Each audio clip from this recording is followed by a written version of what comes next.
ఓం నమో భగవతే వాసుదేవాయ. వ్యాస ప్రణీతమైన శ్రీమద్భాగవత కథాసారం మీకు అందివ్వడము జరుగుచున్నది.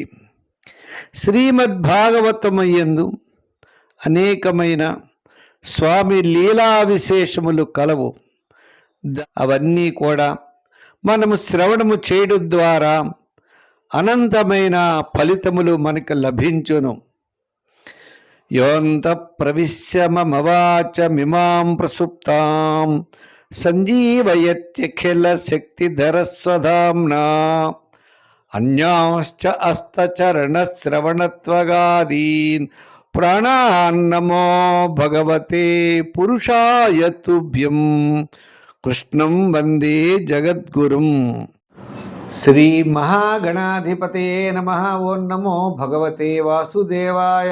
ఓం నమో శ్రీ లక్ష్మీ వెంకటేశ్వర స్వామినే నమః. ఓం ముదాకరాత్తమోదకం సదా విముక్తి సాధకం కళాధరావతంసకం విలాసిలోకరక్షకం అనాయకైకనాయకం వినాశితే భదైత్య కన్నతా సుభాసునాశకం నమామి తం వినాయకం. నారాయణం నమస్కృత్య నరం చైవ నరోత్తమం దేవీం సరస్వతీం వ్యాసం తతో జయ ముదీరయేత్. ఓం పితృభ్యో నమః, గురుభ్యో నమః, ఋషిభ్యో నమః. మరి ఈరోజు మనం 102 కథ ప్రారంభమవుతోంది. హిరణ్యాక్షుడు భూమిని కింద అధోలోకాన్ని తీసుకెళ్ళిపోయాడు. భూమి కనపడట్లేదు. సృష్టి చేయాలని అన్నాడు బ్రహ్మదేవుడు. ఈ ప్రజాపతుల సృష్టి ఎక్కడ చేస్తారు భూమే లేకపోతే? ఈ విషయం తెలుసుకున్నటువంటి మహావిష్ణువు వరాహ స్వరూపాన్ని ఎత్తి ఆ పాతాళ లోకంలో ఉన్నటువంటి భూదేవిని తన కోరల ద్వారా ఉద్ధరించి బయటకు తీసుకుని వస్తాడు.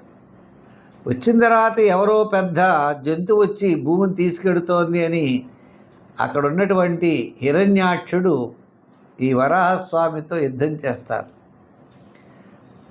వారి యుద్ధం జరిగిన తర్వాత మహావిష్ణువు ఆ హిరణ్యాక్షుడిని సంహరిస్తాడు. అది మనకి వరాహావతారంలో గతంలో మనం మొత్తం ఈ కథ అంతా కూడా తెలుసుకున్నాం.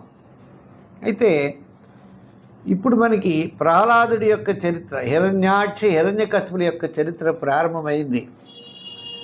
7వ స్కందంలో ప్రవేశించాం. అది 6 స్కందాలు పూర్తయి 7వ స్కందంలోకి వచ్చాం. హిరణ్యకశిపుడి యొక్క వృత్తాంతం, ప్రహ్లాదుడి యొక్క చరిత్ర, ప్రహ్లాదుడి యొక్క విష్ణు భక్తి అని గొప్ప గొప్ప ఆఖ్యానాలు ఉంటాయి మనకి. అయితే ఇప్పుడు హిరణ్యాక్షుడు చనిపోయాడు. హిరణ్యాక్షుడు చనిపోయిన తర్వాత హిరణ్యకశిపుడు కోపం వచ్చింది. విష్ణువు యందు ద్వేషాన్ని పెంచుకున్నాడు. ఏమైనా సరే నా శూలంతో విష్ణువుని సంహరించి నా సోదరుడైనటువంటి హిరణ్యాక్షుడికి రక్త తర్పణం చేస్తాననే పట్టుదల హిరణ్యకశిపుడిలో పెరిగింది. మరి సోదరుడు చనిపోయిన వెంటనే అంతే కదండి. అన్నాడు, ఒక చెట్టు కొమ్మలు నరుకుతారా, చెట్టు మూలాన్ని నరకాలా అని ఆలోచించి చెట్టు మూలాన్ని నరికితే ఇంక కొమ్మలు అవంతటా మాడిపోతాయి, ఎండిపోతాయి. ఈ చెట్టుకు మూలం ఎవరయ్యా? మహావిష్ణువు. అంచేత మహావిష్ణువుని సమరిద్దాం. ఆ దేవతలకి మహావిష్ణువు అంటే ప్రాణం అండి. ఆ మహావిష్ణువునే సమరించేస్తే ఇంక దేవతలు మన జోలికి రావరు. ఆ స్వర్గలోకం అన్నీ కూడా మన అధీనం అయిపోతాయి అని మాట్లాడడం ప్రారంభం చేశాడు హిరణ్యకశిపుడు. రాక్షసులందరినీ పిలిచాడు.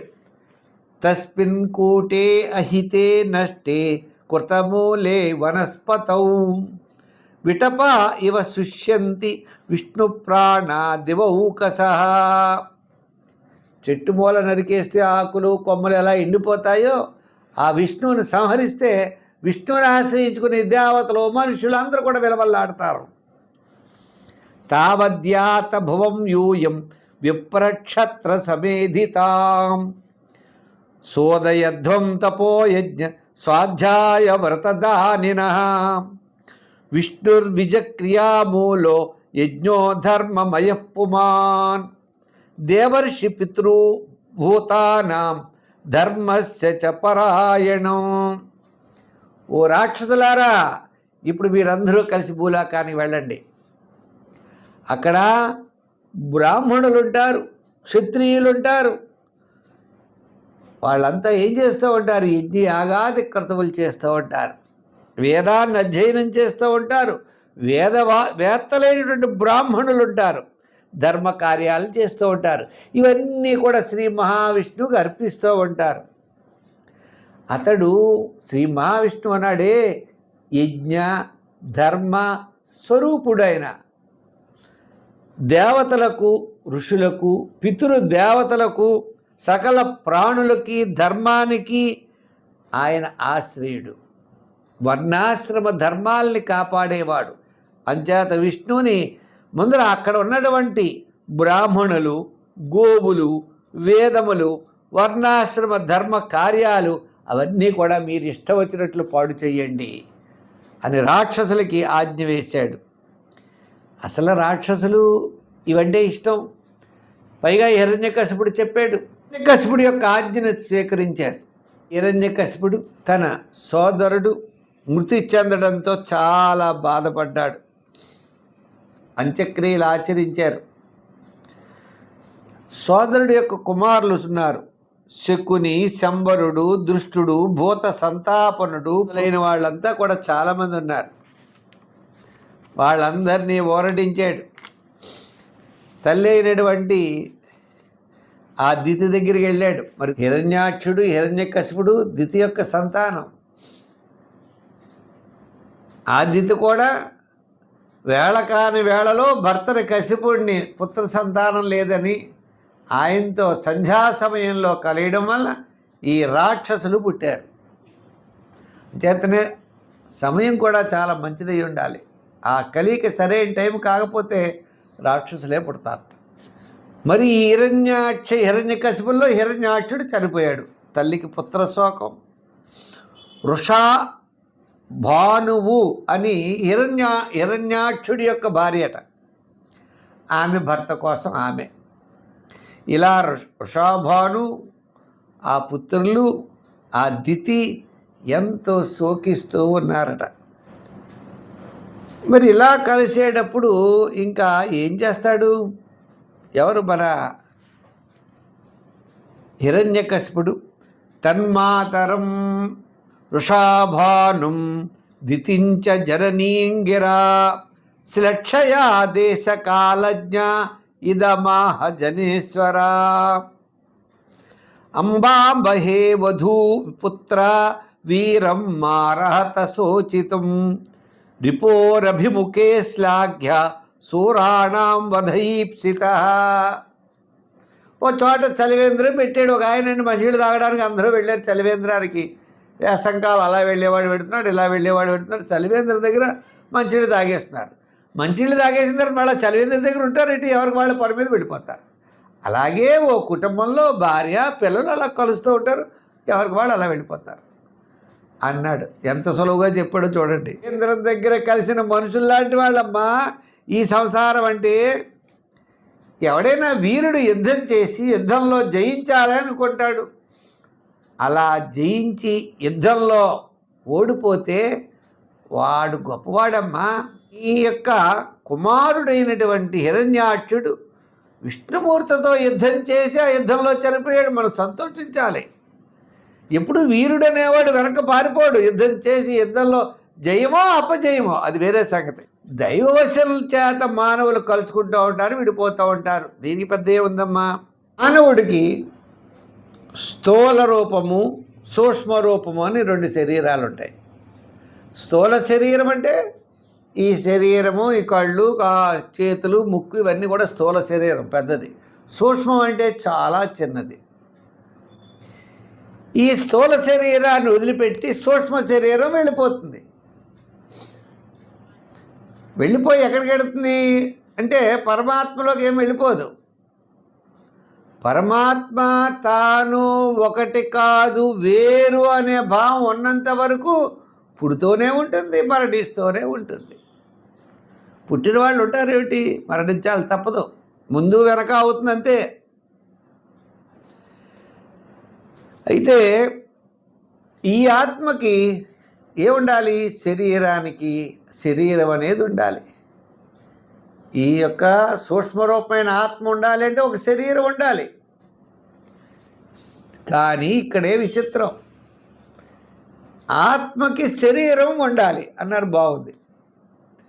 అజ్ఞానులు ఏమనుకుంటాడు, ఆత్మ శరీరం ఒకటే అంటాడు. ఈ శరీరం నాది, ఈ జుట్టు నాది, నా భార్య, నా పిల్లలు, నా ఆస్తి, నా వస్తువు అంటాడు.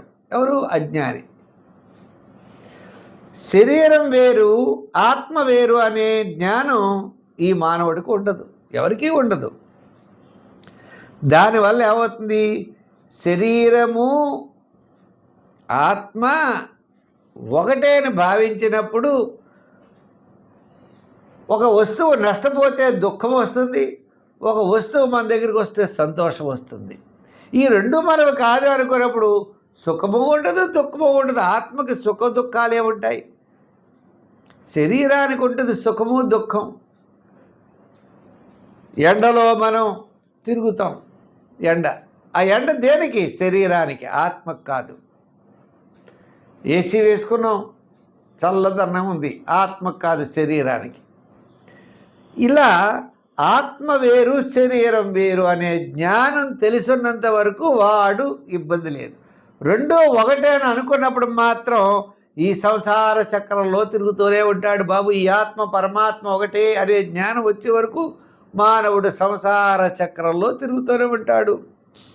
దాని ఫలితంగా జననం మరణం ఇవన్నీ ఉంటాయి. అనేకమైన దుఃఖాలకు కారణం ఇది వేరు, ఇది కాదు, ఇదంతా ఒకటే, శరీరము ఆత్మ ఒకటే అని అన్నంత వరకు వాడు దుఃఖాలను అనుభవిస్తూనే ఉంటాడమ్మా. ఒకసారి నీకు యమధర్మరాజు గారికి, ఓ రాజుగారి భార్యకి రాణులకి మధ్య జరిగినటువంటి సంభాషణ గురించి చెప్తాను వినమ్మా అని హిరణ్య కశిపుడు ఆ దితికి చెబుతున్నాడు, తల్లికి, ఆ తమ్ముడు భార్య పిల్లలందరికీ కూడా. చూడండి, మన ఇంత వేదాంతం హిరణ్య కశిపుడికి ఉంటుందా అని మనకు అనిపిస్తుంది, ఇప్పుడు మనం వినలేదు, కానీ భాగవతంలో చెప్పాడు. ఉసీనర దేశం అనే దేశం ఒకటి ఉంది, అక్కడ సుయజ్ఞుడు అనే రాజు ఉన్నాడు. ఉసీనర దేశంలో సుయజ్ఞుడు అనే రాజు యుద్ధం చేశాడు. ఆ యుద్ధంలో అతను మరణాన్ని పొందాడు. మరి రాజుగారు యుద్ధానికి వెళ్ళేటప్పుడు ఎలా ఉంటారు, మంచి సువర్ణ కవచము, నెత్తి మీద తలపాగా, మంచి అందమైన జుట్టు, ఆభరణాలు ఇవన్నీ ఉంటాయి. యుద్ధంలోకి వెళ్ళినప్పుడు ఏమవుతాయండి, అవతలవాడు సోలాలు ఇచ్చి పొడి చేస్తే ఈ ఛాతి అంతా కూడా కారిపోయి రక్తం అంతా ప్రవాహం, రక్తం మడుగులో రాజుగారు ఉంటారు. తలపాగా ఊడిపోతుంది, ముంగుర్లు పక్కకు పోతాయి, ఆ శరీరం మీద ఆభరణాలన్నీ చెల్లా చెదరైపోతాయి. ఆయన అక్కడ ఉంటాడు, యుద్ధ భూమిలో పడుకుని ఉన్నాడు.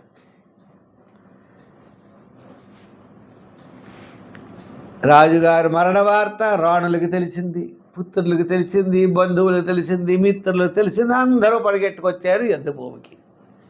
రాజుగారు ఎక్కడున్నారు, యుద్ధ భూమిలో పడుకుని ఉన్నారు. ఇంకా రాణులు ఆ రాజుగారి మీద పడి విలవెల్లాడుతూ గుండెలు బాదుకుంటూ ఆ పాదాల మీద పడుతూ ఉన్నారు.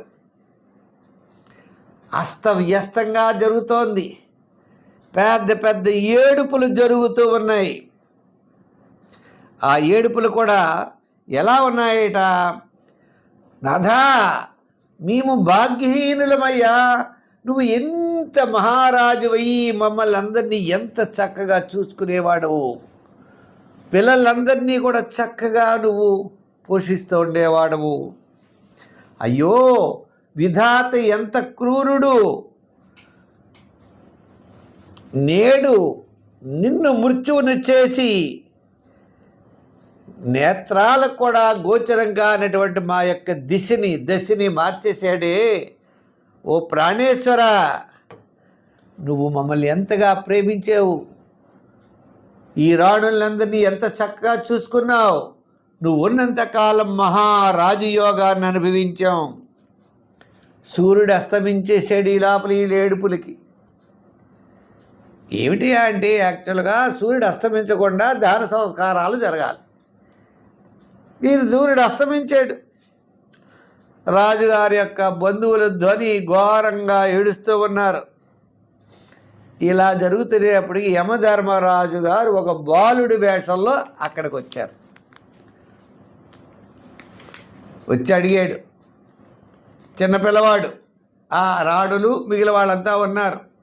వారితో మాట్లాడుతున్నాడు.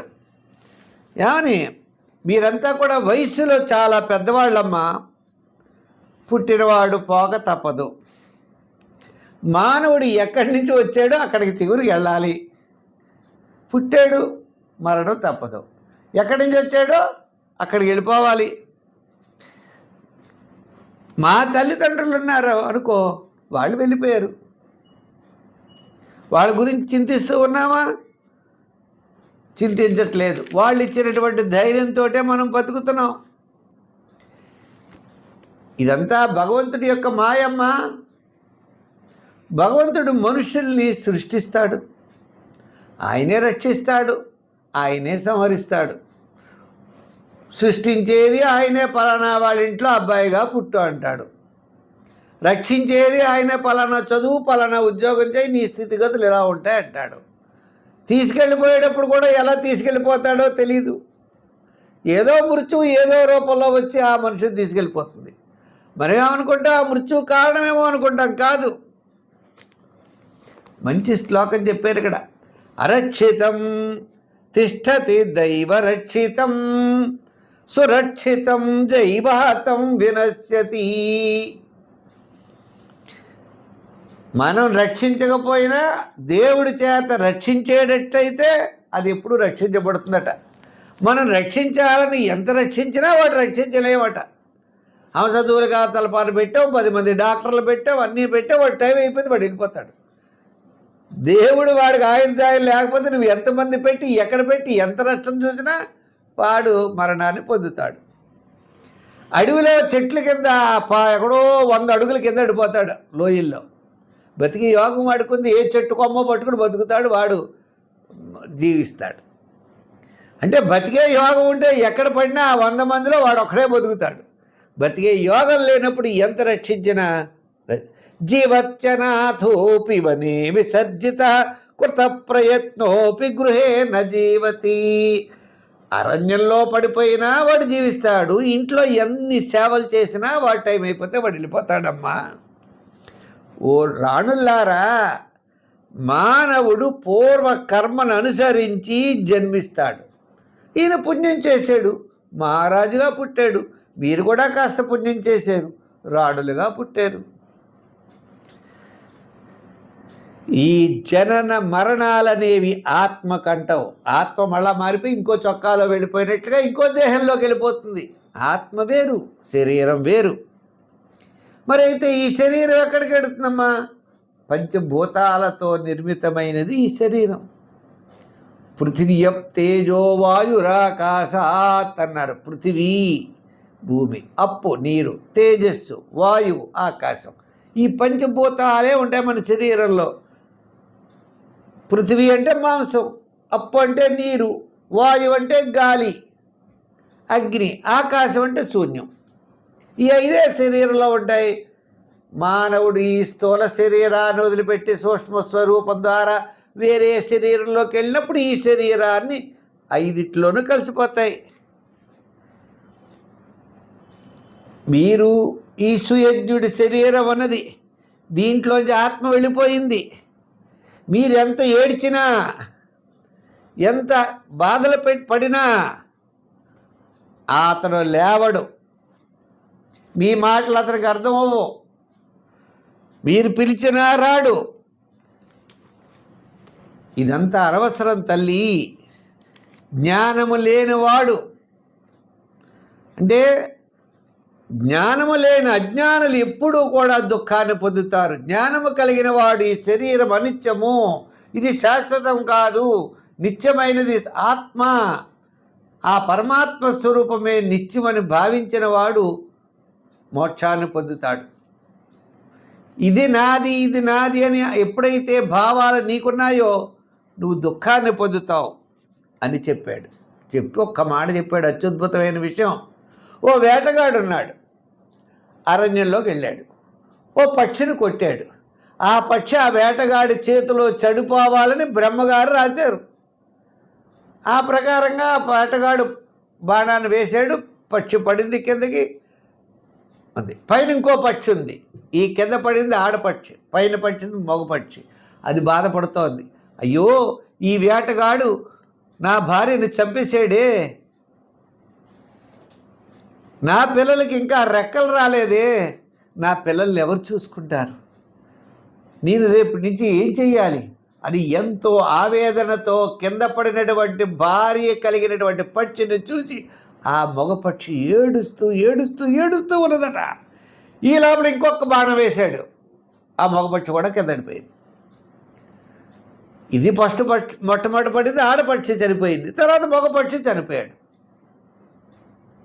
ఇప్పుడు మరి ఆ పిల్లల్ని ఎవరు రక్షిస్తారు? ఓ గర్భంలో ఉన్న శిశువుని ఎవరు రక్షిస్తున్నారయ్యా? గర్భంలో ఉన్న శిశువుకి ప్రాణం ఉంది చెప్తాడు, హార్ట్ బీట్ ఉందని చెప్తాడు డాక్టర్. మరి వాడికి తిండి ఎలాగా, వాడికి గాలి ఎలాగా, వాడి మలమూత్రాలు ఎలాగా, అసలు ఏం జరుగుతున్నాయి మీకు? గర్భంలో ఉన్నటువంటి శిశువుని ఏ పరమాత్మ అయితే రక్షిస్తున్నాడో వాళ్ళే ఆ పరమాత్మ సృష్టించిన వాడే రక్షిస్తాడు, వాడే మరణాన్ని వాడే శాసిస్తాడు. భగవంతుడి యొక్క ఆటయ్యా ఇది. మనుషుల్ని సృష్టించడం, వారిని రక్షిస్తూ ఉండడం, వారిని సంహరిస్తూ ఉండడం. ఎప్పుడు సృష్టిస్తాడు, ఎప్పుడు రక్షిస్తాడు, ఎప్పుడు సంహరిస్తాడు అనేటువంటి విషయం ఎవ్వరికీ తెలియదు.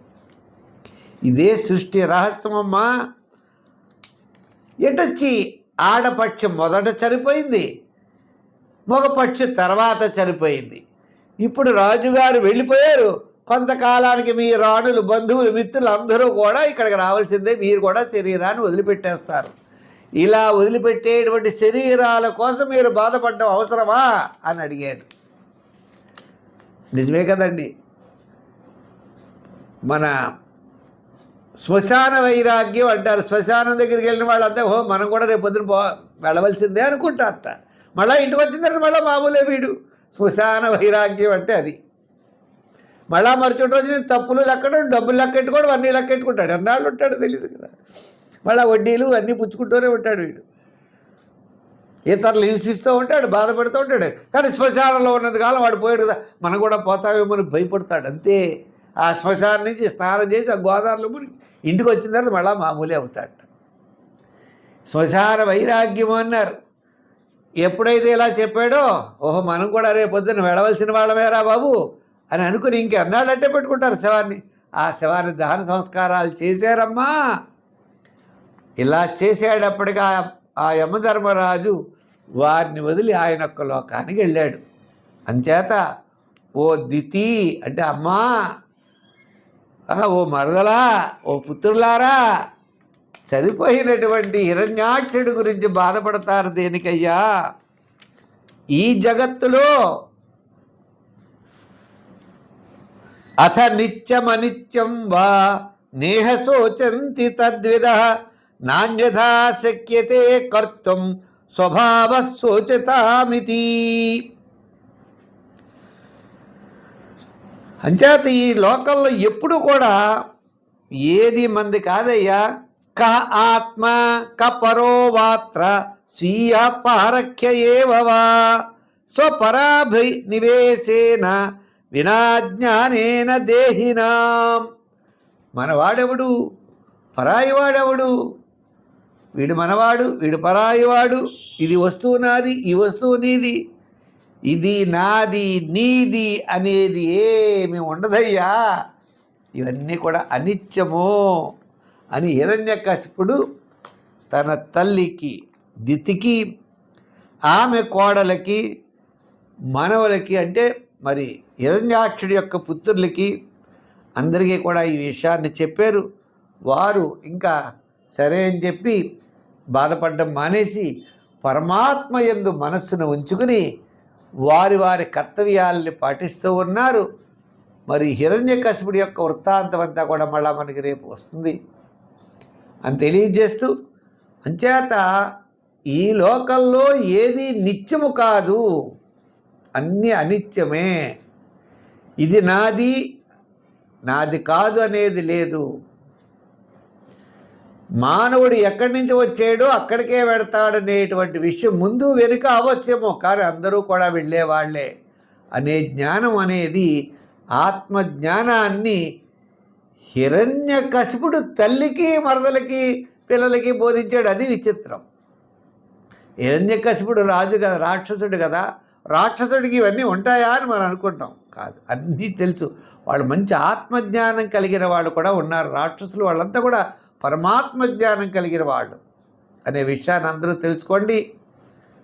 మళ్ళా రేపు మంచి విషయాలతో మనం కలుసుకుందాం. భాగవతం అనేది భగవంతుడి యొక్క చరిత్ర కాబట్టి ఆయన ఆజ్ఞ రోజు ఉండాలి. మరి మీరు ఈ భాగవతాన్ని వింటూ అందరికీ కూడా ఈ భాగవతాన్ని మీరు అందించడం కోసం ప్రతి ఒక్కరు కూడా షేర్ చేయండి, లైక్ చేయండి. మీ యొక్క మంచి విశేషాలు మీకు సలహాలు మాకు ఇవ్వాలనుకున్నట్లయితే కామెంట్స్ రూపంలో పెట్టండి. ఆ సలహాలు తప్పకుండా స్వీకరిస్తాం. వాటిని కూడా ఇప్పుడు మేము చెప్పే విషయంలో అవ్వచ్చును, లేదా కొత్త విషయం ఏదైనా అవసరమైతే ఆ విషయం అవ్వచ్చు. ఏదైనప్పటికీ కూడా మీరు మాకు కామెంట్స్ రూపంలో తెలియజేయండి. అంచేత అందరికీ కూడా నమస్కారాలు తెలియజేస్తూ రేపు మళ్ళీ మంచి కార్యక్రమంలో కలుసుకుందాం. సర్వే జన సుఖినో భవంతు. స్వస్తి.